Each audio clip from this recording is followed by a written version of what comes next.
This is another reason why it is so important for folks to vote, because you guys determine who your judges are on a state level. Thanks to you guys, we are getting wins in climate cases. Real life example of why it is so important to vote. Okay, there is a ton of climate lawsuits that are in the various different stages. Big Oil is freaking out. They're freaking out, and they have pretty much all hands on deck to try and get these lawsuits squashed. However, the numbers are not working in their favor, and judges are ruling that these lawsuits can stay and proceed in state court.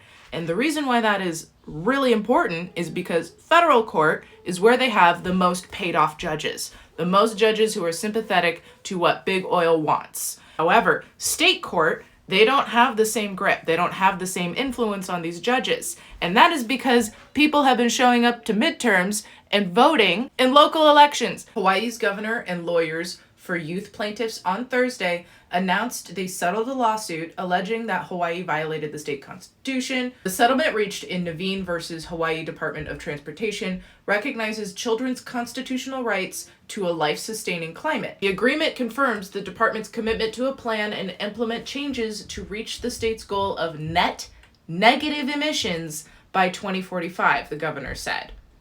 Their complaint said that the department consistently prioritized building highways over other types of transportation.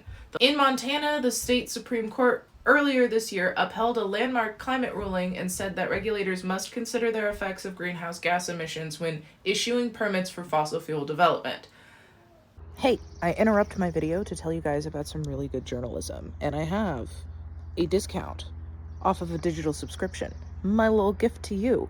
Okay, back to what I was talking about. We also have states and citizens suing the plastic industry, alleging greenwashing and misleading claims about recycling. From South Carolina to California, nearly 60 lawsuits have been filed since 2015, mostly by citizens or environmental groups targeting the plastics industry. Most recently, attorneys general in Connecticut, Minnesota, and New York have raised the stakes with their own plastic lawsuits, bringing with them considerable legal firepower. And in California, a 2-year investigation by Attorney General Rob Bonta, into the plastics industry and its claims about recycling shows signs of concluding, potentially resulting in a case pitting the largest state in the nation against one of the largest plastic makers in the world, ExxonMobil. And another example, judge sends Oregon climate lawsuit back to state court. Hold on. A federal judge delivered another loss to the fossil fuel industry in the fight over who is financially liable for climate disasters, ruling that an Oregon County's lawsuit against oil and gas companies can be heard in state court.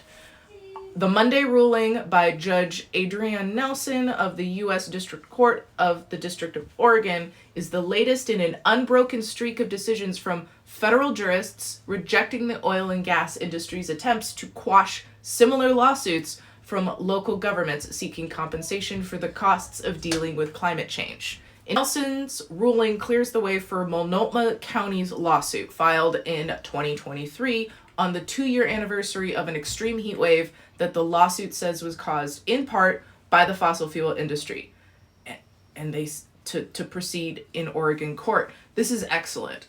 Happy Friday to everyone except oil executives. Have a great day.